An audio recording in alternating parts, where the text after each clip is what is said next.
Yes, there's no sponsor. There's supposed to be a list, and we will get that. I also want to thank Arkansas PBS for their partnership in making this afternoon's program accessible to those tuning in from home and remotely via live stream. We are grateful to have your support and those of so many other efforts to extend the impact of this exhibition and our mission. This exhibition is a once-in-a-lifetime opportunity to see rare original print of the U.S. Constitution, along with original examples of the Declaration of Independence, the proposed Bill of Rights, the Articles of Confederation, and the 13th Amendment and Emancipation Proclamation. These historic documents are displayed in conversation with works of art by influential historical and contemporary artists who provide diverse American perspectives on the nation's founding principles. More than pieces of paper seen behind glass on a field trip, these documents remain essential to our lives today and deeply relevant, and we find new ways to connect with them through the eyes of artists. We are thrilled to have programs such as today's with leading scholars, artists, and thought leaders from around the nation, centered on key ideas from our nation's foundational documents that continue to inform and inspire us today. Please plan to join us at the many upcoming events like this one throughout the fall. And now some logistics. During the program, you will be able to scan a QR code on the screen to be able to pose a question for our Q&A session after the conversation. You simply open your camera app, point it at the screen, and it will take you directly to our online form where you can submit a question at any time during the conversation, and we'll select a few at the end of the talk. Now I'm pleased to introduce our special guests. Guiding us through our conversation this afternoon, we welcome David Rubenstein. David is co-founder and co-chairman of the Carlyle Group, one of the world's largest and most successful private investment firms. David serves as chairman of the boards of the John F. Kennedy Center for the Performing Arts, the National Gallery of Art, the National Constitution Center, and a director of the Lincoln Center for the Performing Arts and the American Academy of Arts and Sciences, among many others. He is also a leader in the area of patriotic philanthropy, having made transformative gifts to the restoration or repair of the Washington Monument, Lincoln Memorial, Jefferson Memorial, Monticello, Montpelier, Mount Vernon, Arlington House, the Iwo Jima Memorial, the Kennedy Center, the Smithsonian, the National Archives, the National Zoo, the Library of Congress, and the National Museum of African American History and Culture. David talks about these projects and his work is the host of the David Rubenstein Show, peer-to-peer conversations on Bloomberg TV and PBS, and has recently published 2 books, American Story Conversations with Master Historians, published in October 2019, and The American Experiment, Dialogues on a Dream, published in September 2021. Joining David in conversation are 3 changemaker artists. First, I'll introduce Luis C. Garza. Luis began his artistic career as a photojournalist, recording the tumultuous social events of the 1960s and 70s for La Raza magazine, the journalistic voice of the Chicano movement in Los Angeles. His images captured the attention of many and later led to his multifaceted career in documentary production, arts marketing, event coordination, arts consulting, and exhibition curation. Bethany Collins lives and works in Chicago, Illinois, and she received her MFA from Georgia State University in Atlanta, Georgia, and a BA from the University of Alabama in Tuscaloosa. A native of Montgomery, Bethany has been exhibited across the country and most recently, among a few other projects, at Crystal Bridges with a sonic installation of America, a Hymnal. She's had solo exhibitions at the Frist Art Museum in Nashville, Tennessee, My Destiny in Your Hands at Montgomery Museum of Fine Arts, and Cadence in 2022 at Patron Gallery in Chicago. Her work is included in the public collections of the St. Louis Art Museum, the Block Museum of Art, the Art Institute of Chicago, the Peabody Essex Museum, the Studio Museum in Harlem, among others. Sandow Burke is based in Los Angeles and is a well-traveled graduate of the Otis Parsons Art Institute. Frequently developed as expansive multimedia projects, his works have dealt with contemporary life in its entirety. With an emphasis on social issues, frequent themes of his past work have included urban violence, graffiti, political issues, travel, war, and prisons, as well as surfing and skateboarding. He's the recipient of numerous awards, from the National Endowment of the Arts to a Fulbright Fellowship, Getty Fellowships, and also awards from the City of Los Angeles. He's been an artist in residence for the Smithsonian Institute and at the Cité Internationale des Arts in Paris in 2008. But most recently, he is working on projects involving a consideration of the Quran as relevant to contemporary life in America. Please join me in welcoming David, Luis, Bethany, and Sandow to the stage to talk about their work and what it means to be a changemaker artist.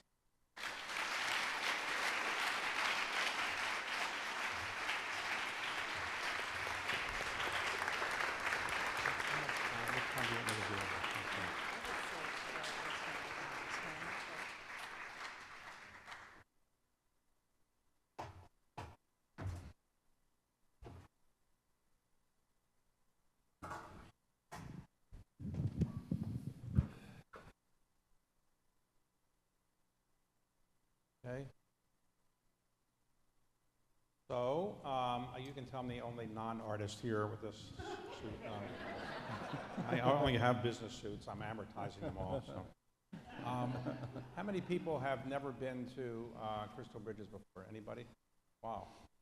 All right. How many people have been at least once? How many people are from Arkansas? How many people from outside of Arkansas? Okay. How many people from outside the United States? Anybody? Oh, wow. Okay. All right. How many people are happy that they came here today? All right. So let's have a conversation about your unique works of art. Luis, why don't we start with you? I notice you carry that camera with you everywhere you go.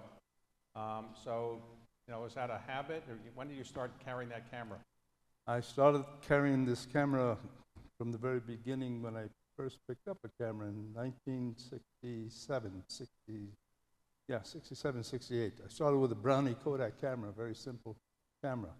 Then to a Pentax, then to a Nikon, Hasselblad, and now Canon Digital. Most of my work is in analog, but now I'm marrying the two between analog and digital, the wonderful world. But this camera is my razón de ser, my reason for being. This camera makes me who I am. So how many photographs do you take a week? Oh, can number in tens of tens and hundreds. I have I have a collection of over 8,000 images that have yet to be digitized. Where do you keep those? In files at my house. And okay. And suppose you walked around with an iPhone camera, would that be not as good, or? Well, that's my secondary camera that I carry. Thank you, Apple. So is that the camera you have, the main camera, that's 10 times better than an iPhone camera, 5 times, 3 times? Not necessarily. The technology in digital has advanced so much that the capture image is phenomenal, especially the new cameras, as attested by so many friends who carry the Apple. Right, you grew up in the South Bronx. Born and raised. And did you say, I want to be a photographer when you were growing up? No. What did you want to be? I had no idea. I had no idea until I arrived in Los Angeles in the mid-'60s, 1965. And I was introduced to a gentleman who flipped my worldview and introduced me into the Chicano movement. I was a student, I was broke, I didn't know where I was going, what I was doing, but I had picked up a camera and I began photographing. And he said to me, "You take pictures?" And I said, "Yes." And he said, "All right, and you're not Puerto Rican?" I go, "No." "Yes, I am, by osmosis. I'm Irish, I'm Jewish, I'm Italian, I'm Boricua." Said, "A Chicano from New York." That was very different because there are no Chicanos from New York. So I adapted, and I said, "Yeah, I'm a Chicano from New York." He gave me the job, and he said, "You're going to start organizing the people." All right, and so had you ever heard of the word Chicano before? No, that was a strange thing because when he said to me, "A Chicano from New York," and I thought to myself, Chicano, Mexicano, close enough. I said, "Yeah, I'm a Chicano from New York." Okay, and so you started photographing some of the riots. Yeah, well, he introduced me into the Chicano movement La Raza magazine and the beginnings of the civil rights movement of Mexican American, of the Chicano movement within Los Angeles and then the Southwest. And that gave me an introduction and led me to begin a photographic career that entered into documentary filmmaking, theater, arts organizations, etc. That was my entree. So this camera gave me the world of art as I never knew it. And I notice sometimes photographers have these lenses that are like this big. Yeah. Why do they need that big? You don't have that. No, well, it's in the eye of the photographer and the type of photography that they're doing. You can capture a powerful image with a Kodak camera as well as you can with a long lens. It all depends on the eye of the photographer. Let me ask you a question about cameras. I'm not a photographer. I don't have that skill set. But in most areas of technology, the Japanese have been bypassed by lots of different other countries, the Chinese or other. Why is it that the best or most common high-use cameras are still made by the Japanese? Sony, Nikon, Canon. Why is that? I guess that evolves after World War II and they began to go into technology. But it was the Germans and the Swiss with the cameras that began with Zeiss lenses and other cameras from the German and Swedish manufacturers. So I guess Japanese just evolved after World War II in particular with all kinds of product that was their entree into the global market. If I said I wanted to be a photographer, but I don't have any skill set, how long would it take me to actually learn how to do what you do? Well, it's only taken me 50 years to get to this point here. Okay, so 50 years, more or less. Yes. Okay. All right, Bethany, let me ask you. You focus on, I would say, a somewhat narrow area, which is things that are, say, race-related, and also things that deal with the word. Is that right? The human word, the spoken word, the written word. So how did you get into those two categories? Ooh. So all the work is language-based. It's a way for, Maggie Nelson calls this like leaning on the language of others. I need the language of others in order to make sense of the world. So I love a good archive. You can give me like a dictionary from the 1980s, which is the year they had the most controversial dictionary of all of American history. There's like New York Times articles written about the controversy. I feel like I know that there's nothing you can't know about a people from an archive of our language. Okay. So most people wouldn't say that a dictionary is a work of art, but you've made the use of a dictionary into a work of art. Can you explain that? I did. It's one of my least favorite works because it took forever. It's the work that I still hate. It's Colorblind Dictionary. It's good, Colorblind Dictionary, but it took me a year to erase all of the color from the text. It was a super laborious process of reading the entire dictionary. The one that came after that was Black and Blue Dictionary, so I was only looking for the terms black and blue. What's interesting about that, it becomes all of the work is very process-based. It is intentionally laborious, but it's surprising where color will show up, and then there will be pages and pages and chapters without. One thing I guess you might like better is My Country, 'Tis of Thee. What did you do relating to that? One of the first works I made after the 2016 presidential election was America Hymnal. So it is an artist's book that consists of 100 versions of My Country, 'Tis of Thee. So this used to be a much more common early American practice, where you would keep the melody of a well-known song, keep that really consistent, but then you rewrite the lyrics for different social political causes. So My Country, 'Tis of Thee, The Star-Spangled Banner, Dixie as well. Those lyrics that we know keep the melody, but they're rewritten for suffrage, temperance, prohibition. The Confederacy has their version, as do abolitionists and the Union Army.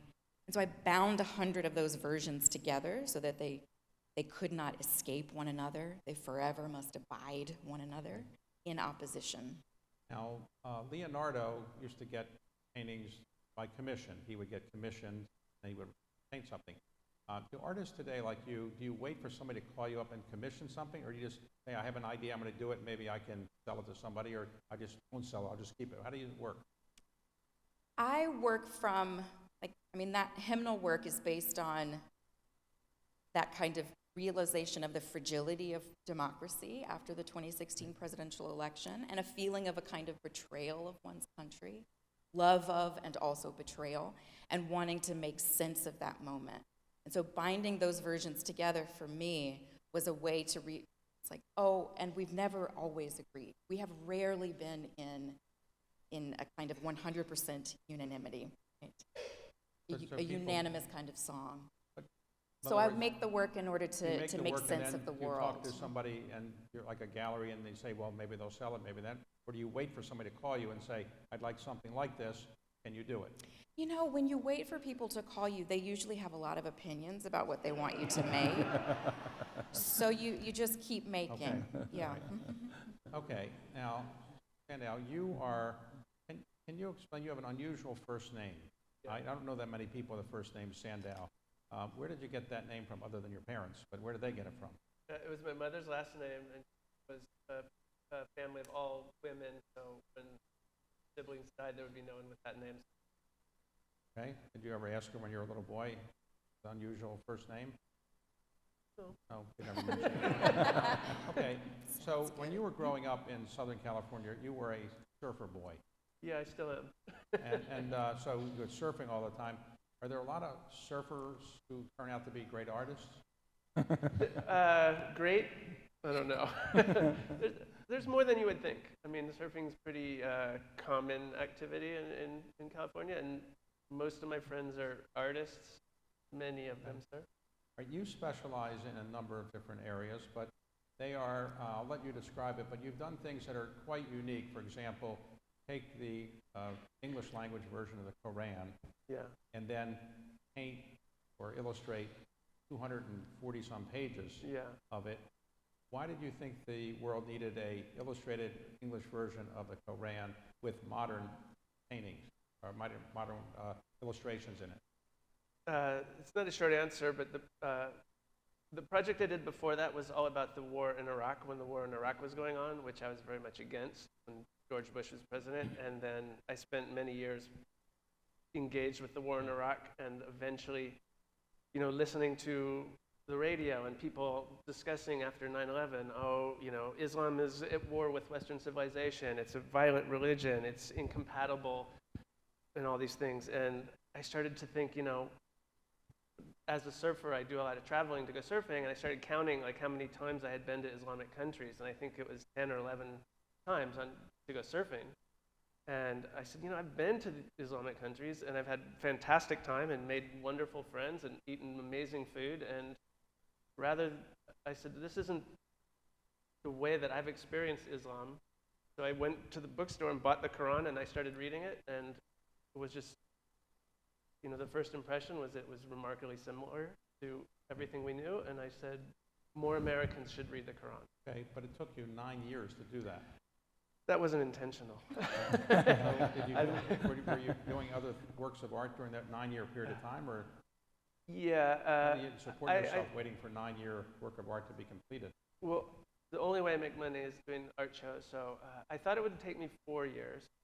And I work with several galleries around the U.S., and the way we would do it is I would finish like 40 pages, and we would have a show, and then I'd do another 40 pages and have a show. So it was kind of ongoing. Okay. So there's a work of art that I just saw here that you did, where you have the Constitution, and you wrote out every single word in the Constitution in very, very small script. Suppose you made a mistake. What do you do when you're writing something and then you make a mistake? Do you write it out, or you have to start all over again? How does that work? You use whiteout. You write out. Yeah. Did you ever make a mistake? I made a lot of mistakes. I still make mistakes. Really? I'm bad with typos. So how does it work with, all right, so that work of art, there are, is it 20, you made 25 or 50 of them? Yeah, that's an etching. It's a copper plate or etching. etchings, okay. So you do 50 of them? No, I think 20. Or 20, okay. So to make that work economically, since you have to, you know, make a living, you have a gallery that sells them for you? Is that what you do? Yeah, I basically work with the gallery in LA and San Francisco and New York, and then I sort of rotate shows. And when I did that image, I started working with a printmaker in San Francisco. So explain this to me. It's always a balance between if you make 500 of something Yeah. and you can sell it for a lower price and you might get more money, but if you make a fewer number of them, you can sell it for a higher price, but you might like less money. So how do you decide how many prints you're going to have? Well, 500 is basically a poster printed on like a Okay, so it's not too commercial many. machine, and these are etchings that were done on copper plates that were all done all by hand and run through the machine, glued together. I think it's 9 different pieces of paper that are glued together. So it's super labor intensive, and the workshop who did it, I mean, they had like 4 people working on it for like 6 months. They couldn't. That's all they could make. So if you're an artist like type you are, you get up in the morning and go surfing, and then you come back and you say, I'm going to do an hour of art today, and then I'll read the newspapers, watch television, or do you do 8 hours during the day? How much can you do during the day before you say I've had enough? I work 7 days a week. I usually work like 4 or 5 hours a day. 5 hours a day is good. More than that, you know, I work alone. I'm usually just standing up and painting, and you get hard to stand up 5 hours a day and Ever concentrate. thought that of much. getting a chair or something like that? It doesn't really work because the paintings are large. You have to walk around, listen to the radio. Okay, and your studio is immaculate and neat, or is that the way artist studios are? It's pretty neat. I live in a loft with my family, with 2 kids and my wife, and so about half of it's a workspace, and the other half is And your kids don't get into the they. artwork area? It's tough. I mean, they're older now. They're 8 and 12, but when they were like 3, they would be running around in between, but there was like areas like they weren't allowed to touch anything, Okay, like no toxic chemicals in the house, stuff like. okay. So, Bethany, how do you do this? Do you get up 8 in the morning and work 8 hours a day or 5 hours a day? How do you decide to do? How I much work wish do I you do could a day? sleep till 8. I work from, I said my own hours. I work from like a 9 to 5, except on my teaching days, which I usually block off on one day of the week. And then I try not to think about students the rest of the week, and I'm just in the studio. Okay, and you're teaching now at the University of Chicago? I am. Mhm. Okay, and do students ask the question I always used to ask, is this going to be on the exam? Do you ever get that? I think students are much more, these Sophisticated. days, I think they're much more concerned with doing it right. And so in an art class, especially a studio class, like drawing is what I typically teach, you have to fail quite a lot before you Right. like make the right mark. It's hard for them. So, if you have an art student for class, is it hard to say to that person, you really don't have any talent, and you really shouldn't be an artist, or you just encourage them to keep doing more and more? I'm not teaching, I think we're not making, let's see, it is a very rare ability, and it's a very rare profession to be able to live as an artist. But that doesn't mean that the class doesn't have any like other kind of benefits. How do you make sense of cultural moments? How do you participate as a maker, as a recipient, as an audience, as a reviewer? There's a lot of ways to participate in the arts beyond just being the maker of it. And I think my students are becoming geared towards that, quite a few of them. Okay? Oh, okay. Well, let me ask you, if you had to do it all over again, would you do a different profession? No. No. I wake up every day. I'm just happy that I can. Really? You Eight. wouldn't want to be in something important like private equity? No. No. I'm really happy. Okay, Louise, you've made photography an art. In other words, people used to think of photos as something that could illustrate something. They didn't think of it as a kind of an art form in quite the way that it is now. So when you're doing your photos now, do you view it as a form of art, or did it take a while for people to kind of see what you're doing as art? Combination of both. The artist within is an evolving process. I did not know I was an artist until I picked up the camera. The camera made me become an artist, because to master the technical aspects of your choice of trade is a skill set and a passion that you have to dive into in order to evolve as an artist. And so this camera has been my mentor, as I've had many other physical mentors in my life. Now, a famous photographer who many people consider to be, as I do, an artist as well, is Ansel Adams. Yes. So what did he actually do that was so unique, that made him so famous? Did he just get better scenery, or did he have a better camera than other people, or did he know how to develop the photos better than other people? What did he do that was so unique? A combination of both, but most of his work is landscape that he's known for, and incredible vistas of the American West, and he developed and printed his own work, which becomes even more rare and makes it very exceptional, as we now know of his work. To be in this exhibition here with the likes of Gordon Parks and Elizabeth Catlett and my contemporaries here, past and present, for me is such an honor. I have never had my work acquired by a museum until Crystal Bridges acquired my work. So for me, it really is an honor. Well, if no one ever had acquired it before, how did you know how to set the price? I didn't. I didn't. For a long time, I would sell my work for whatever I can get. I did not have a name. I'm only 5 minutes into that 15 minutes of fame that people speak about. Okay. All right, so let me ask you, in the old days, photographers used to have to put film in, and then some of the photographers, as you suggested with Ansel Adams, actually would develop the print itself. Yes. Today, everything is pretty much digital. You're not developing these. This is all digital, is that right? Yes. With this camera, it's digital. I still do analog, and I have a photo lab in LA that does my work, which is what is here hanging on the walls of this exhibition. What photographers used to do is, I thought that there was a skill set in developing the photo in the dark room or something. But is that skill set going away with digital? No, very much so. I mean, that's where I began, inside the darkroom. To become a photographer, photographing is the first half. Darkroom work is the second half. You bring that together and you develop an eye for composition, for framing, for cropping. It makes you a better photographer, whether when you pick up a digital, it's no different.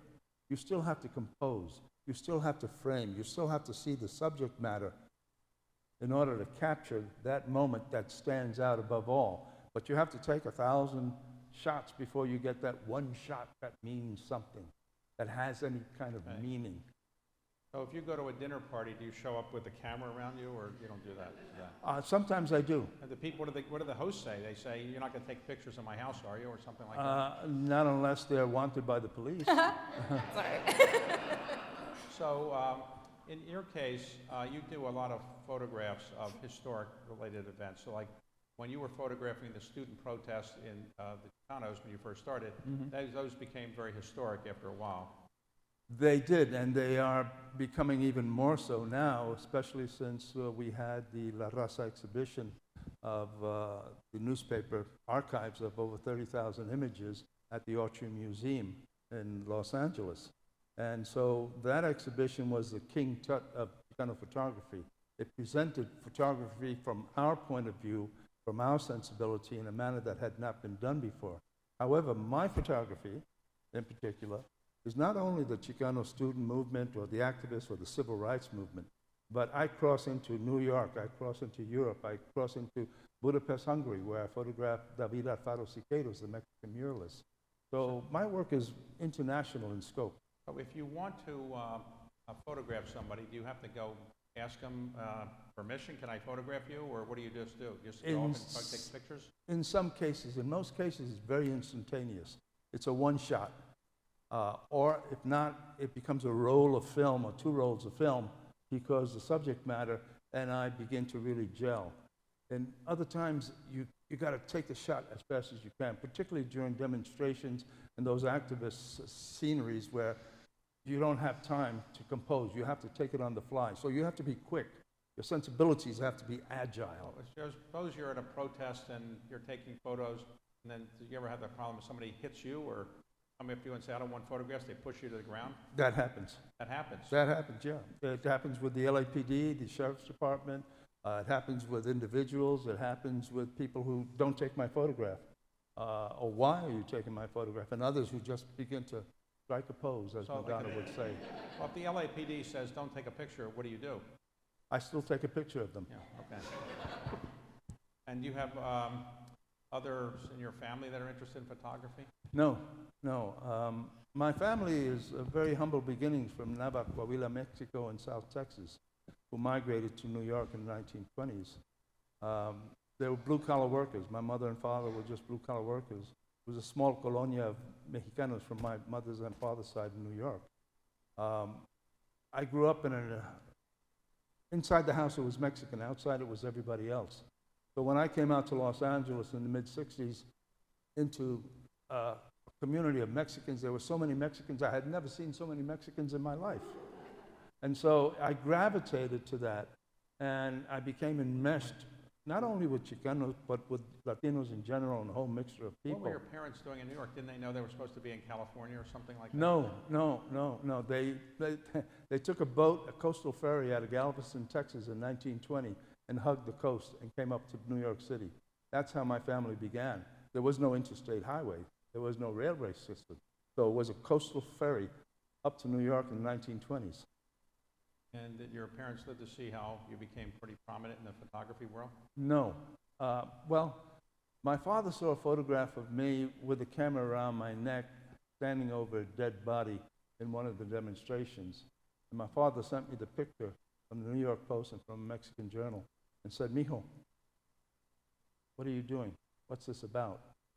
And he said, "Esto no es juego. This is no game. Be careful." And shortly after, my father passed away.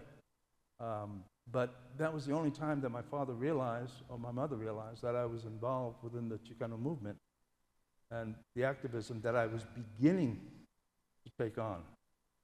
What does democracy mean to you? Democracy means to me exactly what we are going through in this country right now. It's a trickle-down, very selective process as how democracy applies to various ethnic, cultural groups within this country. So it's not a standby for everybody. It's not for everyone. If you look at that history of voting and access by women, by indigenous people, by any number of groups, it's a trickle-down process. Now, Bethany, your parents inspired you to go into the art world? My dad can fix anything, and if he can't, he'll watch a YouTube video and then call you back and tell you how to fix it. And I think that's a tremendous amount of creativity. My mom, I think she calls herself a Sunday painter, so she's So she was a painter. very creative. Yes, they're both And creative. Your Mhm. father was Mr. Fix-It. He could fix anything. Anything. So you call him up and you say, "I broke something," and he I can did fix it. yesterday. Okay. It was- yeah. So when you're thinking of new subjects to create works of art, how long does it take you to do that? Do you take you a week to think of something, a day, a month? How long does it take to come up with a new subject? Well, I knew I wanted to make a work about homeland, like not recognizing the place that you're from. And so I was listening to a lot of podcasts, doing a lot of reading, and then I came across a New Yorker article. It was about Emily Wilson's translation of the Odyssey. She's the first woman to translate the Odyssey into English in 2017. And I knew I had to work. It takes a lot of reading and just research before the idea is set. But her translation gave me an entire new body of work to make. So today, do you have a gallery that exhibits your works? Where is that? Chicago, Patron Gallery. Okay. And do you ever go to the gallery and try to talk people into buying the stuff, or you don't do that? No, You don't do that. That's not appropriate. They just... they just love it, David. They just love it. And you are biracial, I am. so does that influence your works of art? A lot of your works of art relate to race? A lot of the work relates to American history, racial, national identities, but it's also, that my sense of growing up in the South, so I'm originally from Montgomery, Alabama, is a kind of, the South is beautiful and it's frightening. And that landscape holds this kind of dual history. It is always a beautiful sight, and it is always a sight of terror at the same time. Do you have siblings who are artists, or No.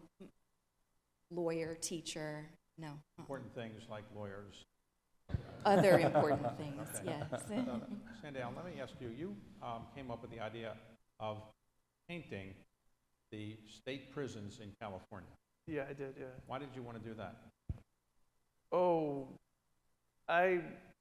most of the work I do is based on other artworks from the past. I really love art history, so I was really interested in American landscape painting because it was sort of like a side road of American history, like 18th century landscape painting.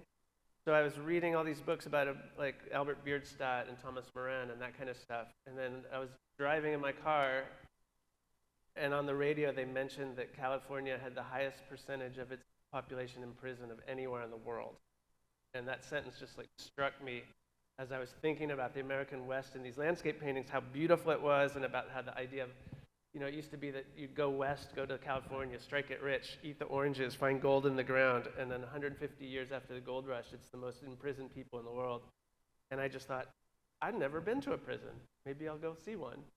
And you thought at the time that California maybe had 8 prisons or something like that? I did, yeah.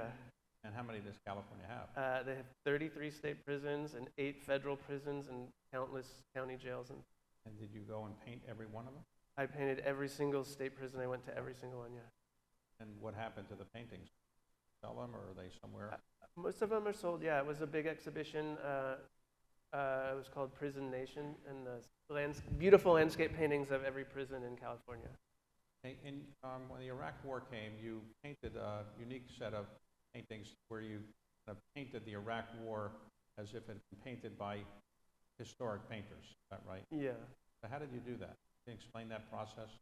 It was a similar idea, looking at paintings of the past and sort of rethinking them. So I was looking at French, like 1800s paintings of like Algeria, and their sort of over-romanticizing of Arabian themes and things. So I sort of switched that around and replaced them with like American GIs. So when you're painting something, do you say, well, I'm not sure if this is really working? Do you call in somebody and say, what do you think of this? Or you never ask anybody's opinion when you're in the middle of a work? I wish I could call someone in, but being a painter, mostly I just work all by myself and hope at the end it comes out all right. If you don't say to your wife, what do you think of this, honey? No, forget her. She's an artist as well. She's over doing her own stuff. So. We'll look at it at the end, but not in the middle of the All right, process. so what is your next big project? Oh, I don't know. I have a show up right now in San Francisco that was a big project. It just opened last weekend, so I'm kind of on break. But that project was, I watched the riots on January 6th, where people were invading the U.S. Capitol, and the circular rotunda in the U.S. Capitol has 8 paintings from U.S. history. So my project was to repaint all those 8 paintings to be, rather than white men conquering the world, it was more my choices of moments from American history. That's going to take a long time, isn't it? It's finished. It's finished. How long It's did it up. take you to do it? It took me, I started in January, it took 9 months. 9 months. Well, that's pretty short for you. A painting a month, yeah. All right, so where is it now? It's up in San Francisco right now. On exhibition. Yeah. So, but it's It- for sale or not? Yeah, they're all for sale. Everything's for sale. It's called New Paintings for the U.S. Capitol Rotunda. But Yeah. but can you sell one, or you have to buy all 9? No, you can buy one. I think they're flashing one up there. It's the signing of the Declaration of Independence. Okay. And you see it's all, instead of the original painting, Okay. it has, And why do you care so much about democracy? I'm worried about it. Because we have too much I democracy? was never worried growing up, and now I'm Okay, worried. You're worried. Yeah. Why do you care about democracy, Beth? Oh, because we might lose it. It's more fragile than it feels like I should have known it was this fragile, and that surprise of it is that much more of anxiety inducing. Incredibly fragile. It is not guaranteed. Okay? So if you could do it all over again, would you change your art style and do something different, or do a different type of art, or you're pretty happy with the way you're unique and you're focused on historical kind of works of art that you now make in more modern form? No, I never thought I would be sitting here at Crystal Bridges talking about my work, so I'm very happy with how my life has turned out. And same with you, Bethany? It's going really well. Yeah. No, I'm enjoying the work that I'm making. After the Odyssey series, I started working on a new series around the Aeneid, and then performances from the hymnal. They feel very much reflective of this moment and helpful to me in like understanding the So world if now. you could meet any living or not living artist, who would you like to meet? Did you want to ask them first?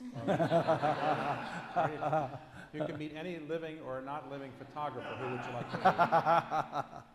I would meld them all. There's so many influences.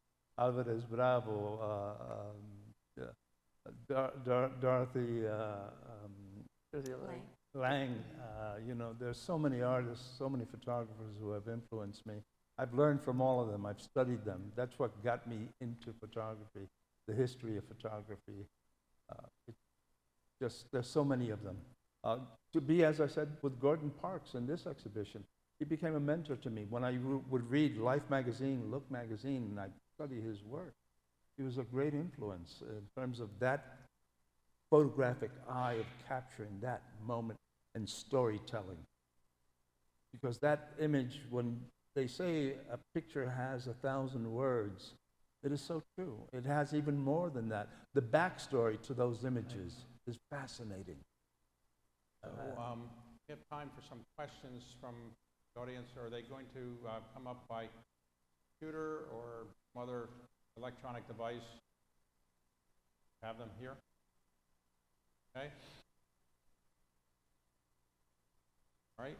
Questions are, how can we encourage young artists and creatives to explore bold themes that ignite their passion to create and become future change makers? An easy question. All right.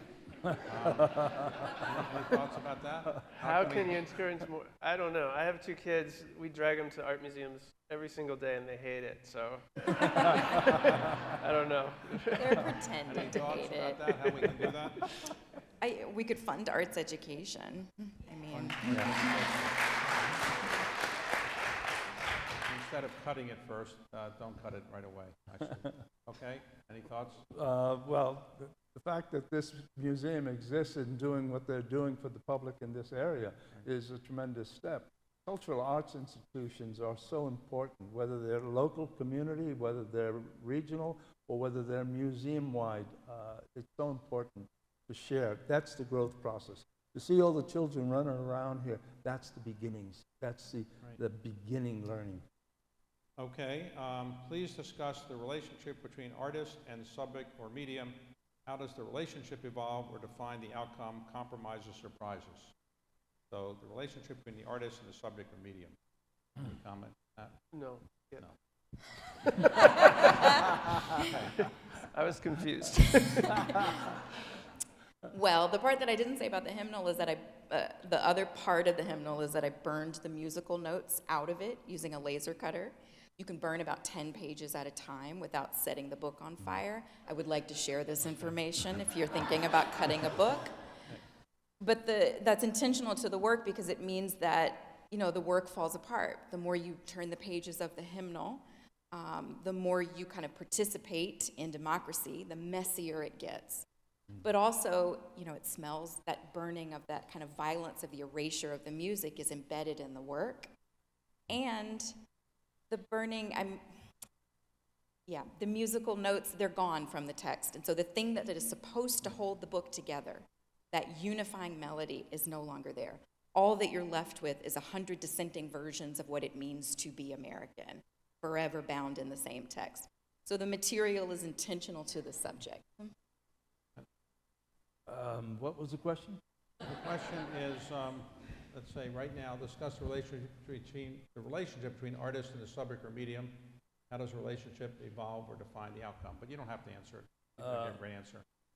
Okay. I'll accept So let your me- answer. All right. Let me, before we conclude, let me talk about some works of art that are in the form of documents that are here. Some I've lent, and I hope some of you have a chance to see it. There's one of them that's there. It's the Declaration of Independence. Declaration of Independence is a very unique document. It's really not a legal document. It's more or less a propaganda piece. And the history of it was that at the Second Continental Congress, when there was a resolution to divide from England, there wasn't the support yet. They hadn't been authorized yet, the delegates to the Second Continental Congress, to actually vote to be freed from England. So the resolution by John Adams and William Randolph to go back to the states, and the states would go back and have their legislatures or special meetings authorize them to come back and vote to be independent. And that occurred in the end of June of 1776. And while the delegates were leaving, it was decided that if they came back and they voted to be independent, we actually have to explain to the world why we're going to be independent. And so what happened was a committee was formed to actually come up with a PR document, propaganda document, whatever you want to call it. And they had 5 people on that committee. One was John Adams, who was leading the revolutionary effort. One was Benjamin Franklin, often thought to be the wisest man and the most famous man, certainly in the country at the time. Third was a young man named Thomas Jefferson, 33 years old, who really didn't want to be there. His wife was ill, but he agreed to stay. And then 2 other men who are not as well known, Robert Livingston and Roger Sherman.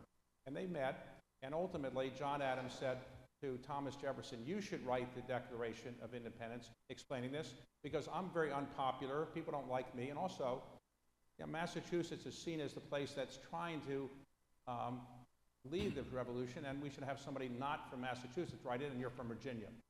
So Thomas Jefferson didn't really want to do it. He was not a man who was a good public speaker, unlike John Adams.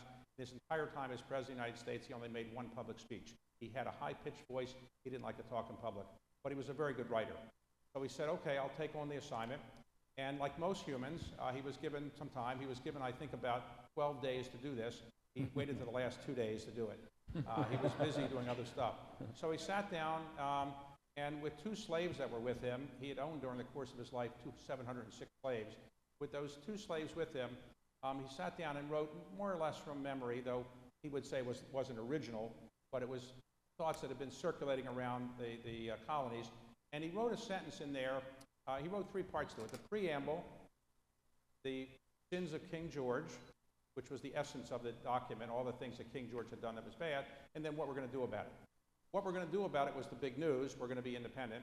The sins of King George were rehashing of many things that people had accused King George of before. Many of them were not really accurate and fair. And then the preamble. And the preamble was insignificant at the time. Nobody paid attention to it. But it became the most famous sentence. It contained the most famous sentence in the English language subsequently. It is, we hold these truths to be self-evident, that all men are created equal, that they're endowed by their Creator with certain unalienable rights, that among these are life, liberty, and the pursuit of happiness. Now, why did that become so famous? And why did people ignore it at the time? Well, at the time, people were not focused on the rhetoric. They were focused on the sins of King George and what we're going to do about it.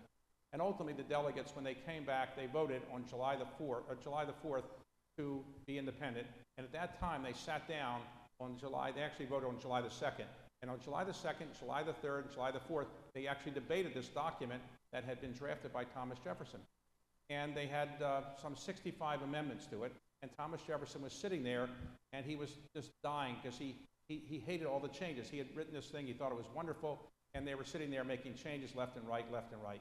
And Benjamin Franklin went over to him and said, look, don't worry, don't take it seriously. I'm an editor, people get edited. But Thomas Jefferson hated it. In fact, he later wrote to his friends, here's the document that I wrote. Here's the document that these guys, these terrible people, mutilated my document. Don't you think mine's better? So ultimately, in fact, for 9 years, he wouldn't admit to people that he had written the Declaration of Independence because he thought it had been mutilated. Later, when it became more famous, he took some credit for it. In fact, as we all know, on his epitaph, he now says the first thing was author of the Declaration of Independence. But why did that sentence become so famous? We hold these truths to be self-evident. Because in the end, that became the creed of America. Now, he was writing this at a time when he owned slaves, and when he said, we hold these truths to be self-evident that all men are created equal, he didn't really mean all men. He really meant all white, privileged, Christian, property-owning men. But later, as people began to look at the words and not what he had intended at the time, the words were so strong that they began to be used in the civil rights movement, equal rights movement, and other efforts by people to gain equality, not only in the United States, but around the world. And those words became so famous because he wrote them hoping that maybe people would ultimately live up to what we now tried to live up to. But at the time, he was honestly not saying that we should get rid of slavery. But the words became the creed of our country because in the end, equality, equal protection, equal rights became the creed of our country. And that's why it became so famous. And in the end, the document that you'll see here is actually a document that wasn't from 1776. I think there was one here. I don't know if it's still here now. But what happened is they went next door after they had agreed to the text, after the mutilation and all that, they agreed to the text. And they went to a printer, Mr. Dunlop. And he printed up about 100 copies. And they sent one copy to King George, one copy to George Washington to read to the troops, one to each of the states. And they could see the text of what had been agreed to. It wasn't signed yet. And so it wasn't signed that night because one of the states had been invaded by the British, New York, and they couldn't get their legislature to agree to the declaration, so they hadn't actually voted for it. So they wanted to have the states, all 13, all the colonies, come and agree to it. And later, about August, New York State was able to have its state convention.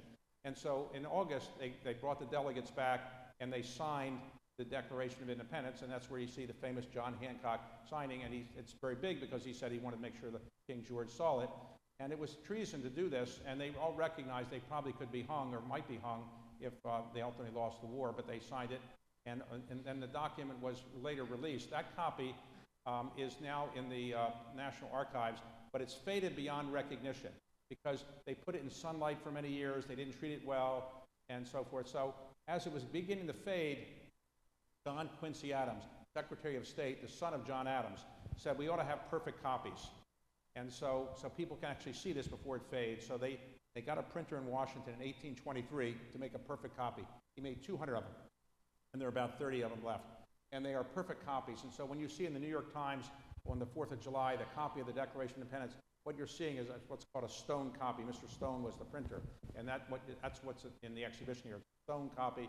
That's a perfect printing. They're not in perfect shape now because they're a couple hundred years old. They were folded up, and some of them had water damage and so forth. But what you're seeing in the exhibition is that. And the reason it's so important is while it's not a legal document, it kind of gave voice to the words that later became the essence of what our country is supposed to be about: equal protection, equal rights. And it all really came from that one sentence that Thomas Jefferson wrote, not realizing at the time that it would become the most famous sentence in the English language. More than you wanted to know. Okay, so any other questions? Okay, I want to thank our panelists. And yes, one question? Sorry? How fragile do I think our democracy is? More fragile than I'd like it to be. The truth is, as Winston Churchill famously said, democracy is the worst form of government except every other one. And then democracy is fragile right now for all the reasons that you know. But I do think that, and I dedicated my last book to all the judges and federal civil servants who did the best to uphold the law and make certain that their democracy did survive. And so I do think we came close to some dangerous things, but I think it's fragile, but I don't think it's going away. It's a bit fragile. We need to do more to kind of remind people what it's all about and why democracy is the best form of government. Okay? Thank you all very much.